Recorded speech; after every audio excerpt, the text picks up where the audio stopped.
Apa hadisnya? Ada. Ya. Yata'aqabuna fikum malaikatun bil-lail wa malaikatun bin-nahar fayajtami'una fi salati subhi wa salati al-'asri fasa'adu ila Allah subhanahu wa ta'ala. Kalian itu akan diawasi, dicatat amalan oleh para malaikat. Maka malaikat siang dan malam berkumpul di waktu fajar dan asar. Maka mereka naik kepada Allah subhanahu wa ta'ala. Fayaqulu Allah ta'ala, ya, maka Allah bertanya kepada malaikat-malaikat itu. Allah maha tahu, jadi nggak nanya pun nggak tahu, nggak nanya pun nggak tahu. Coba untuk memastikan tugas ditunaikan dengan sempurna dan menunjukkan kepada hamba, malaikat tidak akan mungkin menyalahi perintah. Quran surat 66 ayat ke-6, la ya'sunallaha ma amarahum wa yaf'aluna ma yu'marun. Kadang-kadang ada berita disampaikan itu bukan karena Allah nggak tahu, tapi untuk membuktikan kepada hamba, nih ciptaan saya nggak akan keliru. Jelas. Kata Allah, bagaimana keadaan hambaku ketika engkau tinggalkan?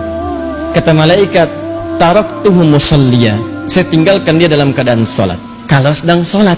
Taraktuhu naima, saya tinggalkan dia dalam keadaan tidur kalau sedang tidur.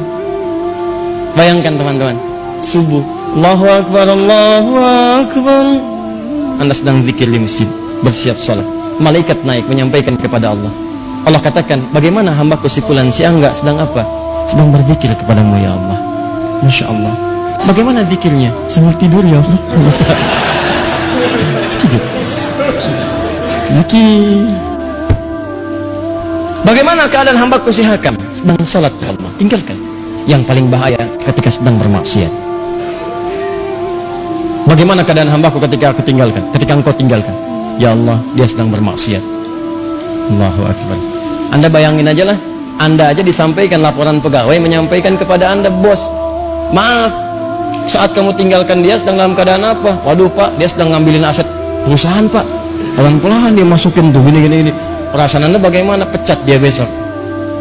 Untungnya Allah itu rahmatnya lebih tinggi daripada murkanya. Kalau mau tobat, saya ampuni dia, dorong dia untuk tobat.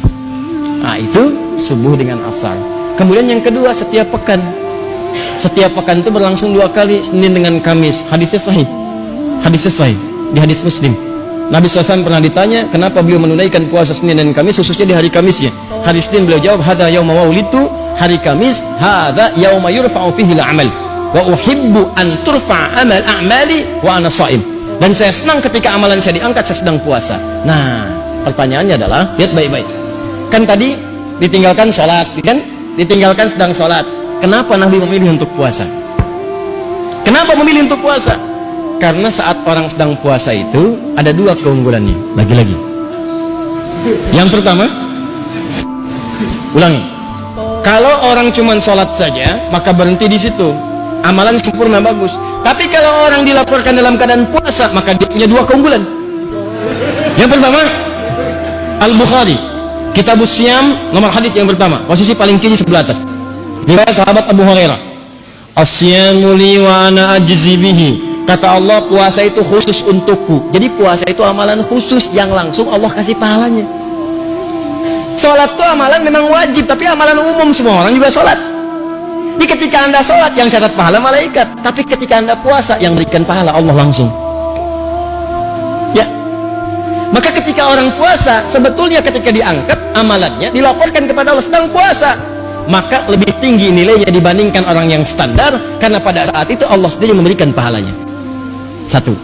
2. Nah, yang kedua, orang puasa itu umumnya memiliki 2 kemuliaan lagi itu. Anda bayangkan. Apa 2 kemuliaan ini? Yang pertama, orang yang puasa itu umumnya akan gemar meningkatkan amal solehnya.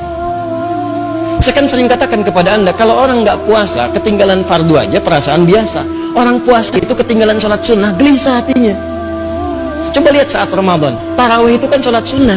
Tapi kalau ibu-ibu ketinggalan saf pertama, nggak sempat nyimpan sejadah di depan, kan nggak enak perasaan.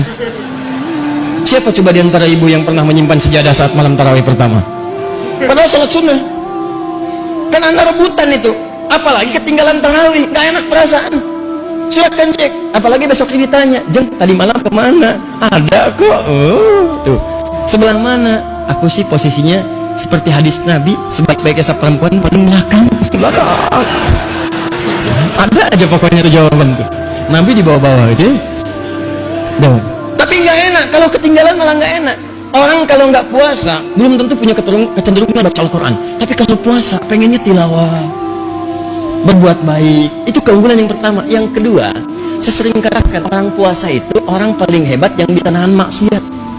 Orang puasa, silahkan cek, mabuk, bohong, berkata kasar, gibah, berhenti saat puasa. Silahkan cek, berhenti. Demi Allah saya katakan. Coba lihat, Anda mau nonton tayangan-tayangan yang buruk, yang gosip macam-macam, Anda palingkan tuh. Jam 5 ada tayangan gosip, Anda palingkan. Coba dimatiin, biasanya ditonton. Enggak. Kenapa? Ntar habis maghrib. Habis maghrib habis tayangannya. Ya. Dia tinggalin dulu aja. Ya, kenapa? Nggak mau dia batal puasanya. Maka orang puasa itu kemuliaan pertamanya meningkat ibadahnya, kemuliaan keduanya maksiatnya bisa dia tekan. Maka berkumpullah sifat-sifat mulia ini. Di kalau tiap subuh dengan asar orang ini dalam keadaan sholat dia mulia, Senin dengan Kamis dia puasa dia mulia, apalagi bulan Sya'ban. Ada setahun, sebulan itu dilaporkan amalan setiap hari. Kalau yang tadi itu kan maaf, kalau yang tadi tiap hari subuh asar, subuh asar. Yang kedua pekanan Senin Kamis, Senin Kamis. Sebulan Sya'ban ini amalan setahun disampaikan kepada Allah. Dari Sya'ban kemarin ke Sya'ban berikutnya. Maka kata Nabi, saya pengen begitu amal saya dilaporkan dalam keadaan yang sempurna. Bagaimana ciri sempurnanya? Saya sedang puasa, karena saat puasa itu amalan saya meningkat.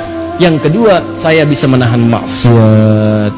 Tapi yang paling penting adalah persiapan Sya'ban itu adalah sebagai warming up, adaptasi menghadapi bulan Ramadan. Paham sampai sini?